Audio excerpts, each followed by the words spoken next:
এরপরে যে টপিকটা সেটা হচ্ছে চার্জ ডিস্ট্রিবিউশন। সে একই জিনিস, চার্জ ডিস্ট্রিবিউশন বহু রকমের হয়। তার মধ্যে বিভিন্ন রকম সংস্থার জিওমেট্রি বিভিন্ন আগের কতগুলো ভিডিওতে বলাই হয়েছে। তা পার্টিকুলার এই কেসটা যেটা, সেটা খুব ইম্পর্টেন্ট। সেটা হচ্ছে একটা আর্ক। আর্ক মানে কি? একটা রিং কল্পনা করো। সেই রিংটা তার কেন্দ্রে যে কোণটা উৎপন্ন করছে, এই সমস্ত সংস্থাটা মিলে সেটাকে আমরা আর্ক বলি। তাহলে এই রিংটা যেটা ইউজুয়ালি বইয়ে তুমি পেয়ে যাবে, একটা হাফ রিং, তার কেন্দ্রে ইলেকট্রিক ফিল্ড কত। তা ওই রকমভাবে না শিখে তুমি যদি একটা আরবিটারি অ্যাঙ্গেল দিয়ে পুরো ইকুয়েশনটা সলভ করে নাও, তাহলে তোমার নিজে করতে খুব সুবিধা হবে। মূল ব্যাপারটা বুঝে নেওয়া যাক। একটা পজিটিভলি চার্জড রিং দেখতে পাচ্ছ, এইটা হচ্ছে positively charge ring. Positively charge বলে প্লাস চিহ্ন দেওয়া হয়েছে এগুলো। আর এটা হচ্ছে ওই রিংটার কেন্দ্র, এই জায়গাটা। তাহলে এখানে ইলেকট্রিক ফিল্ড কত, এইটা হচ্ছে আমাদের প্রতিপাদ্য। মূল ফর্ম যেটা সেটা প্রতিবারই একই বলে দেওয়া হয়েছিল। সেটা সেটা হচ্ছে রিংটাকে অসংখ্য বিন্দু আধানের সমন্বয় হিসেবে ধরে নেবে। রিংটাকে অসংখ্য বিন্দু আধানের সমন্বয় হিসেবে ধরে নেবে। রিংটা এখন আমি চার্জ করে দিয়েছি, রিংয়ের গায়ে তো অনেক আধান লেগে গেছে এবং সেগুলো সব পজিটিভলি চার্জড, এবং সেই চার্জের ঘনত্বগুলো সমান। অর্থাৎ রিংটার প্রতি একক দৈর্ঘ্যে রিংটার চার্জের মান সেম আছে, এবং সেটা হয়ে যাচ্ছে তোমার ল্যামডা। ল্যামডা সমান আমরা আগের দিন করে ফেলেছিলাম, lambda is equal to q upon, এখানে হবে 2 পাই আর এর জায়গায় কোনো কিছু একটা ফ্যাক্টর চেঞ্জ হয়ে যাবে, 2 পাই আর হবে না, কারণ এই লেন্থটা কত আমরা জানি না। তাহলে তাই জন্য আমরা ধরে নিলাম রিংটার প্রতি দৈর্ঘ্যে আধান ল্যামডা। এই ল্যামডা নিয়ে বেশি কিন্তু চিন্তা করে লাভ নেই। ল্যামডা তোমাকে পরীক্ষায় ল্যামডাই থাকবে, কারণ এই অঙ্কগুলো যখন এমসিকিউ হিসেবে পাবে তুমি দেখবে ল্যামডা হিসেবেই আছে। তা এটা হচ্ছে রিং। রিংয়ের এইটা হচ্ছে লম্ব সমদ্বিখণ্ডক, এটা হচ্ছে কেন্দ্রবিন্দু। এই বিন্দুটার আমরা নাম দিয়ে দিলাম, এই বিন্দুটার নাম দিলাম আমরা পি বলে। তাহলে রিং এর ওপর একটা ছোট্ট জায়গা নিলাম, যে জায়গাটা লেন্থ হচ্ছে ডিএক্স, ধরে নিতে পারো এটা, এই জায়গাটা লেন্থ হচ্ছে ডিএক্স। তাহলে ডিএক্স সমান আর ইন্টু ডি থিটা, এটা আমরা লিখতেই পারি। কি করে লিখতে পারি? যেহেতু এস সমান আর থিটা হয়, লিখতে পারি এস এর জায়গায় কি পুট করেছি ডিএক্স, আর এর জায়গায় কি পুট করেছি আর, থিটার জায়গায় কি পুট করেছি ডি থিটা। মানে এই ছোট্ট একটা জায়গায় যে আধানগুলো আছে সেটা যে ইলেকট্রিক ফিল্ড এই বরাবর যাবে। এবার প্রশ্ন হচ্ছে ইলেকট্রিক ফিল্ড এই বরাবরই যাবে, কি করে বোঝা গেল? বোঝার কিছু নেই এমন। এখানে কি রাখতে বলা হয়েছিল? Positively 1 coulomb. তাহলে পজিটিভলি কি করবে? রিপালস করবে। কোন ফর্মুলা রিপালস করবে? Q upon 4πε0 x square. কেন এটা দিয়েই করবে? কারণ আমরা বলবো এটা একটা বিন্দু আধান এটাকে। তাহলে E is equal to q upon 4πε0 x square হলো কতটুকুর জন্য? এইটুকুর জন্য। তাহলে এই কম্পোনেন্টটা যেটা, সেটা হচ্ছে ই, সেটাকে আমরা ছোট্ট বলে ডি লিখেছি। তাহলে ডিটাকে যদি দুটো পার্টে ভাগ করি, এটা থিটা যদি হয়, এটাও থিটা বিপ্রতিপ কোণ বলে, তাহলে এদিকে যাবে ডি কস থিটা। সামোভারটা নিয়ে এখন মাথা ঘামিও না, ডি কস থিটা দেখো শুধু। আর এদিকে যাবে ডি সাইন থিটা, এইটার জন্য। ঠিক তুমি যদি এই লম্ব সমদ্বিখণ্ডকের ওই পার্টটা দেখো, তাহলে তুমি দেখবে যে এইখানে যে জায়গাটা আছে, অর্থাৎ এইটুকু থিটা চলে যাওয়ার পর যে জায়গাটা আছে ছোট্ট, সেখানেও চার্জ ডেনসিটি একই। তাহলে এদিকেও ঠিক ওরকম করে যাবে ডি এই বরাবর। এটা যদি থিটা হয়, এটাও থিটা বিপ্রতিপ কোণ। তাহলে এই ডিটাকে এদিকে চলে গেল, এই ডিটা ডি কস থিটা আবার, আর এদিকে চলে গেল ডি সাইন থিটা। তাহলে আমি যদি আবার এদিকে চলে আসি, তাহলে থিটার আরেকটা মান পাবো আলাদা, সেখানেও তো একই ঘটনা ঘটবে। এদিকে নামবে ডি কস থিটা ড্যাশ, এদিকে চলে যাবে ডি সাইন থিটা ড্যাশ। অর্থাৎ প্রতিটা এই লম্ব সমদ্বিখণ্ডকের এই দিকের প্রত্যেকটা ডি সাইন থিটা লম্ব সমদ্বিখণ্ডকের এই দিকের প্রত্যেকটা ডি সাইন থিটাকে ব্যালেন্স করবে। কিন্তু এই এই বরাবর কিটা নামবে ডি কস থিটা, অর্থাৎ থিটার বিভিন্ন মানের জন্য ডি কস থিটার প্রোডাক্টগুলো এখানে নিচে নামতে শুরু করবে। তাহলে আমার আলটিমেট ইলেকট্রিক ফিল্ড কিভাবে পাবো? সাম ওভার, যেটাকে আমি ইন্টিগ্রেশন বলি, সাম ওভার ডি কস থিটা, একদম সিম্পল ফর্ম। তাহলে দেখে নেওয়া যাক, ডিকিউ সমান আর ডি থিটা ইন্টু ল্যামডা কেন লিখলাম?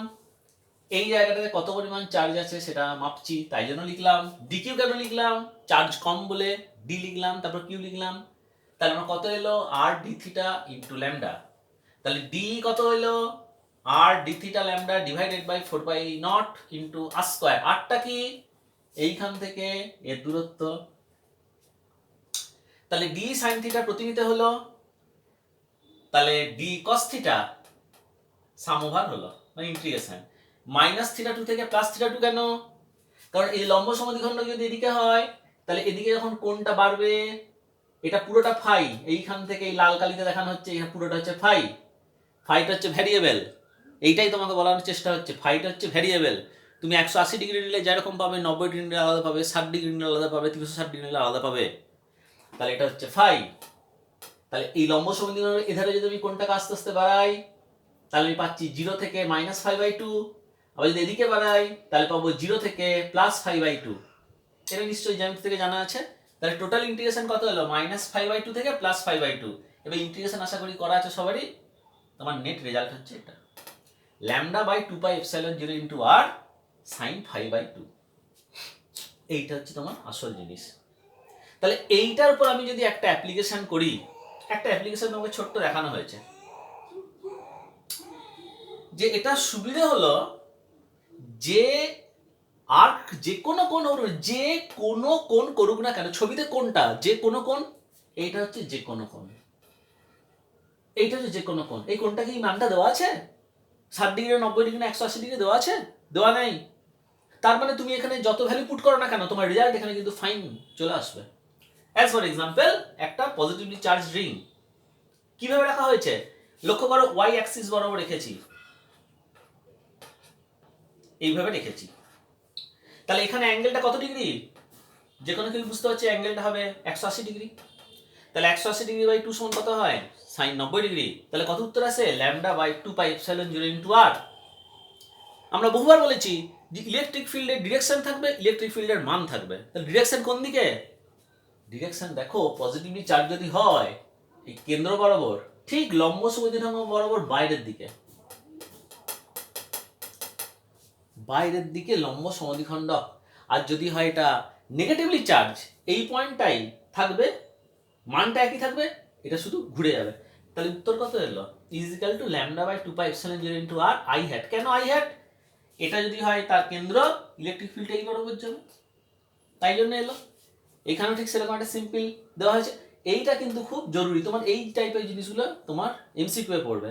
পজিটিভলি চার্জ বলেছে এখানে ইলেকট্রিক ফিল্ড কত, আমরা ধরে নিয়েছি কোঅর্ডিনেট সিস্টেম বলে দেওয়া হয়েছে, এটা এটা প্লাস আই, এটা মাইনাস আই, এটা প্লাস জে, এটা মাইনাস জে। তাহলে এটা কত ডিগ্রি কোণ? 90 ডিগ্রি কোণ। তাহলে এখানে আমি কত বসাবো? 90/2 কত হয়? 45। 45 মানে কত? 1/√2। তাহলে ই সমান কত এলো? Lambda divided by 2√2 into pi epsilon 0 into R. এটা কোন দিকে?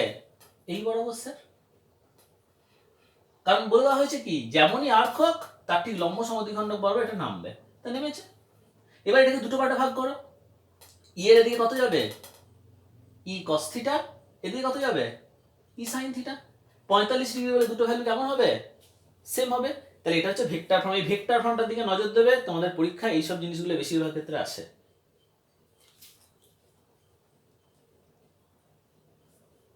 তাহলে এটা একটা অ্যাপ্লিকেশন, সিম্পল দেখো আরো ভালো, আরো বুঝতে সুবিধা হবে।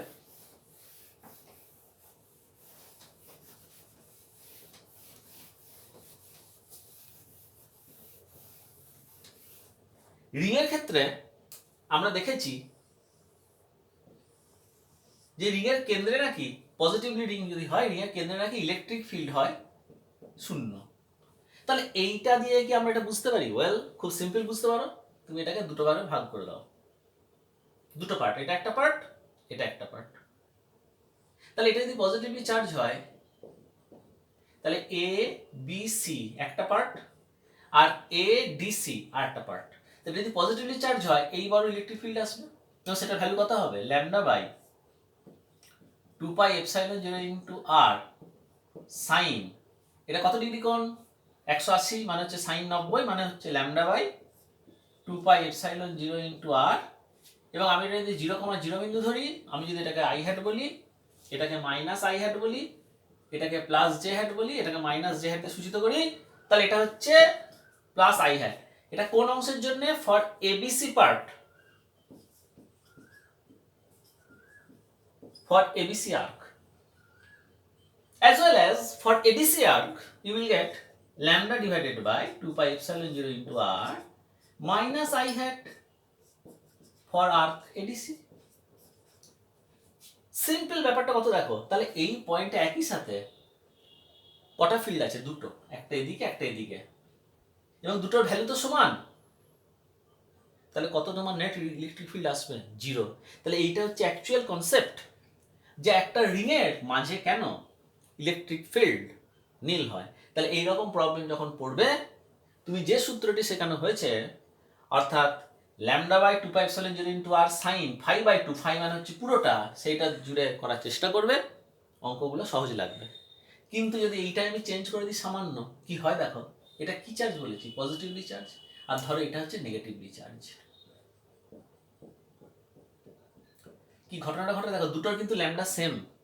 তাহলে দেখো ফর এবিসি পার্ট এটাই পেতাম, আর নেগেটিভলি চার্জের জন্য কিন্তু এটা এদিকে পেতাম না, এটাও এদিকে পেতাম। কারণ নেগেটিভ কেমন হয়, কি বলা হয়েছে? নেগেটিভের দিকে ইলেকট্রিক ফিল্ডটা ছোটে। কারণ নেগেটিভলি চার্জ, তুমি এখানে 1 কুলম্ব চার্জ যদি রাখো, ওই 1 কুলম্বকে সমস্তগুলো কি করার চেষ্টা করবে? আকর্ষণ করার চেষ্টা করবে, তখন এটা হয়ে যাবে আবার প্লাস আই। তাহলে তুমি তখন কিন্তু পেয়ে যাবে lambda by 2 pi epsilon 0 into R I hat যুক্ত lambda by 2 pi epsilon 0 into R I hat E total তুমি পেয়ে যাবে। তাহলে এই যে পজিটিভ আর নেগেটিভ সেম ল্যামডা হলে কিভাবে জিনিসগুলো হয়, অন্যান্য এমসিকিউ বই থেকে সেগুলো লোকেট করো, করার চেষ্টা করো। যে ফাইটার টোটাল কথা বলে দেওয়া করে দেওয়া হলো, সেটা বোঝার চেষ্টা করো, সুবিধা হবে অনেক। That's all.